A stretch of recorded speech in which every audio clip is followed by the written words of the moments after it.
ਸ਼੍ਰੋਮਣੀ ਅਕਾਲੀ ਦਲ ਨੇ ਫੈਸਲਾ ਕੀਤਾ ਕਿ ਪੰਜਾਬ ਦੇ ਕਿਸਾਨਾਂ ਦੀਆਂ ਜ਼ਮੀਨਾਂ ਕੌਡੀਆਂ ਦੇ ਭਾਅ ਲੁੱਟਣ ਨਹੀਂ ਦੇਣੀਆਂ। ਅਫਸੋਸ ਇਸ ਗੱਲ ਦਾ ਕਿ ਪੰਜਾਬ ਦੇ ਵਿੱਚ 25,000 ਏਕੜ ਦੇ ਕਰੀਬ ਜ਼ਮੀਨ ਸੜਕਾਂ ਵਿੱਚ ਲਿਆਉਣ ਲਈ ਅਕਵਾਇਰ ਕਰਨ ਦੇ ਆਰਡਰ ਨੋਟੀਫਿਕੇਸ਼ਨ ਕੀਤੇ ਗਏ ਔਰ ਇਹਦੇ 'ਚ ਜਿਹੜਾ ਕਿਸਾਨਾਂ ਨੂੰ ਦੇਣ ਵਾਲਾ ਪੈਸਾ ਪਰ ਏਕੜ ਉਹ ਰੇਟ ਵਧਾਉਣੇ ਤਾਂ ਕੀ ਸੀ ਬਾਦਲ ਸਾਹਿਬ ਦੀ ਸਰਕਾਰ ਦੇ ਸਮੇਂ ਤੋਂ, ਬਲਕਿ ਉਸ ਸਮੇਂ ਤੋਂ ਅੱਧੇ ਤੋਂ ਵੀ ਘੱਟ ਕਰਤੇ, 1/3 ਕਰਤੇ। ਇਹ ਸਿੱਧੀ ਲੁੱਟਾ ਕਿਸਾਨੀ ਦੀ, ਕੌਡੀਆਂ ਦੇ ਭਾਅ ਮਾਲਕਾਂ ਦੀਆਂ ਜ਼ਮੀਨਾਂ ਲੈ ਲੈਣੀਆਂ। ਸ਼੍ਰੋਮਣੀ ਅਕਾਲੀ ਦਲ ਕਦੀ ਵੀ ਬਰਦਾਸ਼ਤ ਨਹੀਂ ਕਰ ਸਕਦਾ। ਪੰਜਾਬੀਆਂ ਦੀ ਆਵਾਜ਼ ਹੋਣ ਦੇ ਨਾਤੇ, ਕਿਸਾਨਾਂ ਦੇ ਹਿੱਤੂ ਹੋਣ ਦੇ ਨਾਤੇ ਸ਼੍ਰੋਮਣੀ ਅਕਾਲੀ ਦਲ ਨੇ ਫੈਸਲਾ ਕੀਤਾ ਕਿ 29 ਤਰੀਕ ਨੂੰ ਪੰਜਾਬ ਦੇ ਮੁੱਖ ਮੰਤਰੀ ਸਰ ਚਰਨਜੀਤ ਸਿੰਘ ਚੰਨੀ ਦਾ ਘਰ ਦਾ ਘਿਰਾਓ ਕੀਤਾ ਜਾਏਗਾ ਔਰ ਗੁਰਦੁਆਰਾ ਅੰਬ ਸਾਹਿਬ ਤੋਂ ਸਾਹਿਬਜ਼ਾਦਾ ਅਜੀਤ ਸਿੰਘ ਨਗਰ ਮੋਹਾਲੀ ਤੋਂ ਟਰੈਕਟਰਾਂ ਦੇ ਕਾਫਲੇ 'ਚ ਕਿਸਾਨ ਜਿਹੜੇ ਨੇ ਉਹ ਚੰਡੀਗੜ੍ਹ ਵੱਲ ਮੁੱਖ ਮੰਤਰੀ ਸਾਹਿਬ ਦੇ ਘਰ ਨੂੰ ਤੁਰਨਗੇ। ਅਸੀਂ ਨਵੇਂ ਆਏ ਮੁੱਖ ਮੰਤਰੀ ਸਾਹਿਬ ਤੋਂ ਇਹ ਆਸ ਉਮੀਦ ਕਰਦੇ ਹਾਂ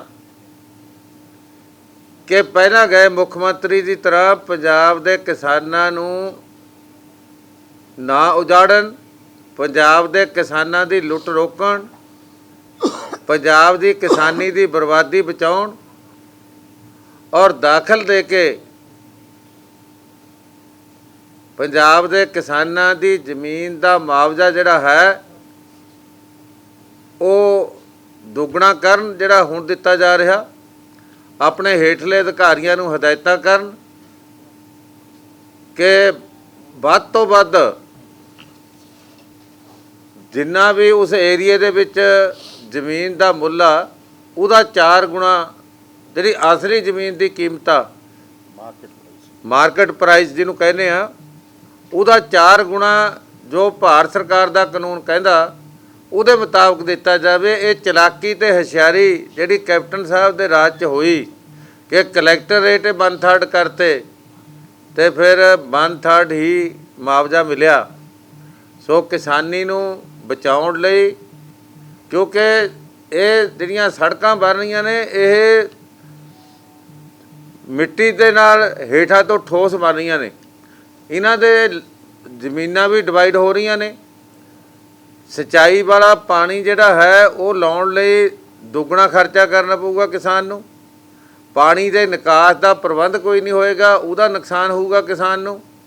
ਜ਼ਮੀਨ ਕਈ ਹਿੱਸਿਆਂ ਵਿੱਚ ਵੰਡੀ ਜਾਣੀ ਆ, ਉਹਦਾ ਨੁਕਸਾਨ ਹੋਊਗਾ ਕਿਸਾਨ ਨੂੰ। ਇਹ ਨੁਕਸਾਨ ਧਿਆਨ 'ਚ ਰੱਖਦੇ ਹੋਏ ਅੱਜ ਦੇ ਨਵੇਂ ਮੁੱਖ ਮੰਤਰੀ ਸਾਹਿਬ ਨੂੰ ਅਸੀਂ ਮੀਡੀਆ ਰਾਹੀਂ ਅਪੀਲ ਵੀ ਕਰਦੇ ਹਾਂ ਕਿ ਉਹ ਐਲਾਨ ਕਰਨ ਕਿ ਤਿੱਗਣਾ ਮੁਆਵਜ਼ਾ ਕਿਸਾਨਾਂ ਨੂੰ ਦੇਵਾਂਗੇ। ਬਾਦਲ ਸਾਹਿਬ ਦੇ ਸਰਕਾਰ ਸਮੇਂ ਤੋਂ ਕੀਮਤਾਂ ਵੀ ਵੱਧ ਗਈਆਂ ਜਦ ਤੋਂ, ਮਹਿੰਗਾਈ ਵੱਧ ਗਈ ਜਦ ਤੋਂ। ਸੋ ਵਾਧਾ ਤਾਂ ਕੀ ਕਰਨਾ ਸੀ, ਬਲਕਿ ਘਾਟਾ ਹੋ ਰਿਹਾ।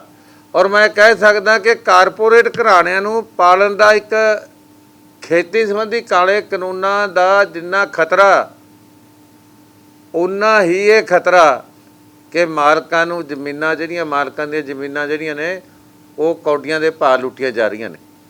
ਸੋ 29 ਤਰੀਕ ਨੂੰ ਸਾਡਾ ਜਿਹੜਾ ਪ੍ਰਦਰਸ਼ਨ ਹੋਏਗਾ ਸ਼ਾਂਤਮਈ ਹੋਏਗਾ। ਠੀਕ 11 ਵਜੇ ਅਸੀਂ ਉੱਥੋਂ ਟਰੈਕਟਰਾਂ ਦਾ ਕਾਫਲਾ ਲੈ ਕੇ ਮੁੱਖ ਮੰਤਰੀ ਸਾਹਿਬ ਦੇ ਘਰ ਨੂੰ ਤੁਰਾਂਗੇ।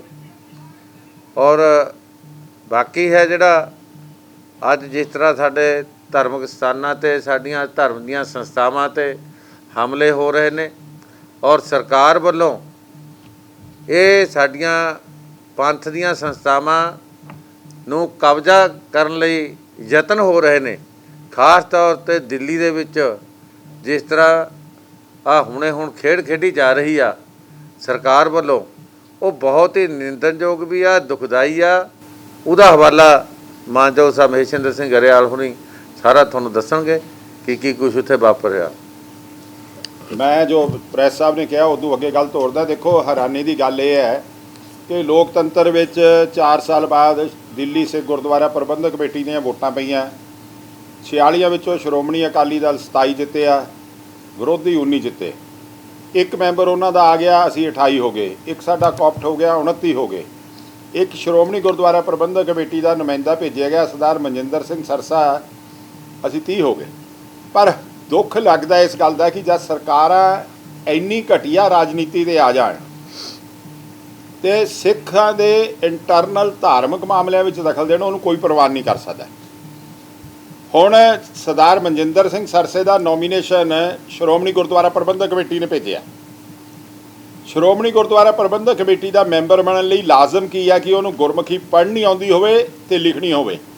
ਐਕਟ 'ਚ ਲਿਖਣੀ ਦੀ ਡੈਫੀਨੇਸ਼ਨ ਕੀ ਲਿਖੀ ਹੈ ਕਿ ਜਿਹੜਾ ਬੰਦਾ ਆਪਣੇ ਦਸਤਖਤ ਪੰਜਾਬੀ 'ਚ ਕਰ ਸਕਦਾ ਹੈ ਉਹਨੂੰ ਸਮਝਿਆ ਜਾਊਗਾ ਕਿ ਇਹ ਪੰਜਾਬੀ ਲਿਖ ਸਕਦਾ ਹੈ।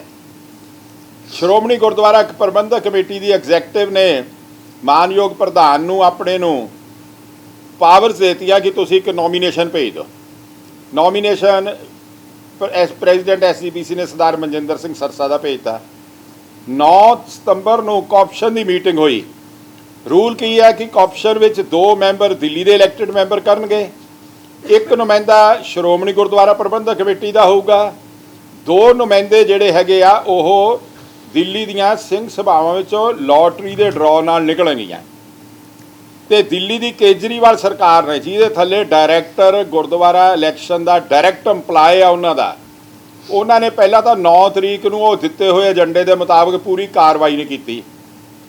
ਸਰਦਾਰ ਮਨਜਿੰਦਰ ਸਿੰਘ ਸਰਸੇ ਵਾਲੇ ਨੋਮੀਨੇਸ਼ਨ ਤੇ ਜੋ SGPC ਵੱਲੋਂ ਭੇਜਿਆ ਗਿਆ ਇਤਰਾਜ਼ ਲਾਏ ਗਏ। 24 ਤਰੀਕ ਦੀ ਮੀਟਿੰਗ ਹੈ ਤੇ ਕੱਲ ਉਹ ਉਸ ਨੂੰ ਖਾਰਿਜ ਕੀ ਲਿਖ ਕੇ ਕਰਦੇ ਆ ਕਿ ਇਹਨੂੰ ਪੰਜਾਬੀ ਨਹੀਂ ਪੜ੍ਹਨੀ ਆਉਂਦੀ ਨਾ ਲਿਖਣੀ ਆਉਂਦੀ ਹੈ। ਨਾਲ ਹੀ ਆਰਡਰ 'ਚ ਕੀ ਲਿਖਦਾ ਉਹ ਡਾਇਰੈਕਟਰ ਕਿ ਆਪਣੀ ਦਰਖਾਸਤ ਪੰਜਾਬੀ ਵਿੱਚ ਲਿਖੀ ਗਈ। ਜੇ ਪੰਜਾਬੀ ਦੀ ਦਰਖਾਸਤ 'ਚ ਗਲਤੀਆਂ ਨੇ ਤਾਂ ਇਹਦਾ ਡਜ਼ਨਟ ਮੀਨ ਕਿ ਉਹਨੂੰ ਪੰਜਾਬੀ ਲਿਖਣੀ ਨਹੀਂ ਆਉਂਦੀ। ਦਰੁਸਤ ਕਹਿ ਸਕਦੇ ਹੋ ਕਿ ਨਹੀਂ ਲਿਖਣੀ ਆਉਂਦੀ, ਪਰ ਪੰਜਾਬੀ ਨਹੀਂ ਲਿਖਣੀ ਆਉਂਦੀ ਨਹੀਂ ਕਿਹਾ ਜਾ ਸਕਦਾ ਜਿਹਨੇ 46 ਅੱਖਰਾਂ ਦੀ ਦਰਖਾਸਤ ਆਪਣੇ ਹੱਥ ਨਾਲ ਲਿਖੀ। ਤੇ ਫਿਰ ਸਭ ਤੋਂ ਘਟੀਆ ਗੱਲ ਕੀ ਹੈ ਕਿ 20 ਦਿਨ ਪਹਿਲਾਂ ਤੁਸੀਂ ਉਸ ਬੰਦੇ ਦਾ ਜਿਹੜੀ ਰਿਕੁਆਇਰਮੈਂਟ ਆ ਦਿੱਲੀ ਐਕਟ ਦੀ ਨੋਮੀਨੇਸ਼ਨ ਐਕਸੈਪਟ ਕਰਦੇ ਹੋ ਜਦੋਂ ਚੋਣ ਲੜਦਾ। 20 ਦਿਨ ਵਿੱਚ ਉਹਨੇ ਕੀ ਡਿਸਕੁਆਲੀਫਿਕੇਸ਼ਨ ਅਰਨ ਕਰ ਲਈ ਕਿ ਤੁਸੀਂ 20 ਦਿਨ ਬਾਅਦ ਉਸ ਬੰਦੇ ਨੂੰ ਇਹ ਕਹਿੰਦੇ ਹੋ ਕਿ ਇਹ ਪੰਜਾਬੀ ਜਾਣਦਾ ਨਹੀਂ ਹੈ, ਨਾ ਪੜ੍ਹਨੀ ਆਉਂਦੀ ਹੈ ਨਾ ਲਿਖਣੀ ਆਉਂਦੀ ਹੈ। ਸੋ ਅੱਜ ਅਸੀਂ ਅਕਾਲੀ ਦਲ ਵੱਲੋਂ ਦਿੱਲੀ ਦੀ ਕੇਜਰੀਵਾਲ ਸਰਕਾਰ ਨੂੰ ਇਹ ਸਖਤ ਚੇਤਾਵਨੀ ਦਿੰਦੇ ਆ ਕਿ ਸਿੱਖਾਂ ਨੇ ਕਦੇ ਆਪਣੇ ਧਾਰਮਿਕ ਮਾਮਲਿਆਂ ਵਿੱਚ ਸਰਕਾਰਾਂ ਦੇ ਕਬਜ਼ੇ ਨਹੀਂ ਹੋਣ ਦਿੱਤੇ। ਕਾਂਗਰਸ ਦੀ ਸਰਕਾਰ ਦਿੱਲੀ ਦੀ ਵੀ ਰਹੀ, ਸਿੱਖ ਪਰੰਪਰਾਵਾਂ ਨੂੰ, ਸਿੱਖ ਸੰਸਥਾਵਾਂ ਨੂੰ, ਸਿੱਖ ਸਿਧਾਂਤਾਂ ਨੂੰ ਠੇਸ ਮਾਰਨ ਦੀ ਗੱਲ ਕੀਤੀ। ਉਹਨਾਂ ਨੇ ਅਕਾਲ ਤਖਤ ਢਾਇਆ, ਦਰਬਾਰ ਸਾਹਿਬ ਤੇ ਹਮਲੇ ਕੀਤੇ, ਗੁਰੂ ਗ੍ਰੰਥ ਸਾਹਿਬ ਦੀਆਂ ਬੇਦਬੀਆਂ ਕੀਤੀਆਂ। ਉਹੀ ਲੀਹਾਂ ਤੇ ਹੁਣ ਕੇਜਰੀਵਾਲ ਦੀ ਦਿੱਲੀ ਦੀ ਸਰਕਾਰ ਚੱਲਦੀ ਪਈ ਹੈ। ਇਹ ਅਸੀਂ ਉਹਨਾਂ ਨੂੰ ਵਾਰਨ ਕਰਨਾ ਚਾਹੁੰਦੇ ਹਾਂ। ਤੇ ਇਦੋਂ ਘਟੀਆ ਗੱਲ ਕੀ ਹੈ ਕਿ 6 ਇਲੈਕਟਿਡ ਮੈਂਬਰਾਂ ਤੇ ਪਰਚੇ ਦਰਜ ਕਰਤੇ ਕਿ ਝੂਠੇ ਕਿ ਉਹ ਚੋਣ ਵਿੱਚ ਪ੍ਰਕਿਰਿਆ ਵਿੱਚ ਹਿੱਸਾ ਨਾ ਲੈ ਸਕਣ। ਮੈਂ ਉਹਨਾਂ ਨੂੰ ਇਹ ਕਹਿਣਾ ਚਾਹੁੰਦਾ ਕਿ ਜਿਹੜੇ ਮੈਂਬਰ ਇਲੈਕਟ ਹੋ ਗਏ ਨੇ ਉਹਨਾਂ ਦੀ ਹਾਜ਼ਰੀ ਜਿਹੜੀ ਚੋਣ ਪ੍ਰਕਿਰਿਆ ਵਿੱਚੋਂ ਕਿਸੇ ਕਾਨੂੰਨ ਤਹਿਤ ਨਹੀਂ ਰੋਕੀ ਜਾ ਸਕਦੀ, ਨਾ ਸ਼੍ਰੋਮਣੀ ਅਕਾਲੀ ਦਲ ਉਹਨੂੰ ਕਦੇ ਰੋਕਣ ਦੇਊਗਾ। ਇੱਥੇ ਤੱਕ ਹੀ ਬਸ ਨਹੀਂ, ਹਿੱਤ ਸਾਹਿਬ ਸਾਡੇ ਪ੍ਰਧਾਨ ਬੈਠੇ ਨੇ ਤਖਤ ਪਟਨਾ ਸਾਹਿਬ ਦੇ, ਇਹਨਾਂ ਦੀ ਕਮੇਟੀ ਨੇ ਉੱਥੋਂ ਦੇ ਜਿਹੜੇ ਜਥੇਦਾਰ ਸਨ ਉਹਨਾਂ ਨੂੰ ਸੀਰੀਅਸ ਇਲਜ਼ਾਮਾਂ ਦੇ ਤਹਿਤ ਉੱਥੋਂ ਬਰਖਾਸਤ ਕੀਤਾ ਤੇ ਹੁਣ ਉਹਨਾਂ ਨੂੰ ਰੀਇਨਸਟੇਟ ਕਰਦਿਆ ਪਿਆ ਦਿੱਲੀ ਦਾ ਉਹ ਪਟਨਾ ਸਾਹਿਬ ਦਾ ਜਿਹੜਾ ਕਸਟੋਡੀਅਨ ਹੈ। ਮੇਰਾ ਮਤਲਬ ਕਿ ਇਹ ਗਿਣੀ ਮਿਥੀ ਸਾਜ਼ਿਸ਼ ਤਹਿਤ ਜਿਵੇਂ ਸਰਕਾਰਾਂ ਸਿੱਖਾਂ ਦੇ ਅੰਦਰੂਨੀ ਮਾਮਲਿਆਂ 'ਚ ਸਿੱਖ ਸੰਸਥਾਵਾਂ ਦੇ ਤਖਤ ਪਟਨਾ ਸਾਹਿਬ 5 ਤਖਤਾਂ 'ਚੋਂ ਇੱਕ ਤਖਤ ਹੈ ਜਿਹੜੇ ਇਹ ਕਬਜ਼ੇ ਕਰਨਾ ਚਾਹੁੰਦੀਆਂ ਨੇ। ਸ਼੍ਰੋਮਣੀ ਅਕਾਲੀ ਦਲ ਇਹਨਾਂ ਗੱਲਾਂ ਨੂੰ ਕਦੇ ਪ੍ਰਵਾਨ ਨਹੀਂ ਕਰੂਗਾ। ਅਸੀਂ ਸੈਂਟਰ ਦੀ ਸਰਕਾਰ ਨੂੰ ਵੀ ਇਹ ਕਹਿਣਾ ਚਾਹੁੰਦੇ ਹਾਂ ਕਿ ਤੁਹਾਨੂੰ ਪਤਾ ਹੈ ਕਿ ਜਦ ਕਾਂਗਰਸ ਦੀ ਸਰਕਾਰ ਸਿੱਖ ਸੰਸਥਾਵਾਂ 'ਤੇ ਕਬਜ਼ੇ ਕਰਨ ਦੀ ਕੋਸ਼ਿਸ਼ ਕਰਦੀ ਰਹੀ, ਉਹਨਾਂ ਨੂੰ ਕਿਵੇਂ ਮੂੰਹ ਦਿਖਾਣੀ ਪਈ। ਤੇ ਤੁਸੀਂ ਜਿਹੜਾ ਇਹ ਕੰਮ ਕਰਿਆ ਹੋਇਆ ਇਹ ਕੰਮ ਹੀ ਨਹੀਂ ਪ੍ਰਵਾਨ ਕਰੂ। ਹੁਣ ਅਦਾਲਤਾਂ ਜਥੇਦਾਰ ਲਾਉਣਗੇ, ਦੱਸੋ। ਜਥੇਦਾਰ ਲਾਉਣ ਦੇ ਨਿਯਮ ਨੇ, ਤਰੀਕੇ ਨੇ, ਉਹਨਾਂ ਤਹਿਤ ਲਾਏ ਜਾਂਦੇ ਨੇ। ਤੇ ਜੇ ਮਰਿਆਦਾ ਦੇ ਨੂੰ ਉਲੰਘਣਾ ਕਰਕੇ, ਪਰੰਪਰਾਵਾਂ ਦੀ ਉਲੰਘਣਾ ਕਰਕੇ ਅਦਾਲਤਾਂ ਜਥੇਦਾਰ ਲਾਉਣਗੀਆਂ, ਫਿਰ ਤਾਂ ਗੁਰਦੁਆਰੇ ਵੀ ਅਦਾਲਤਾਂ ਚਲਾਉਣਗੀਆਂ। ਇਹ ਕੌਣ ਪ੍ਰਵਾਨ ਕਰ ਲੂਗਾ।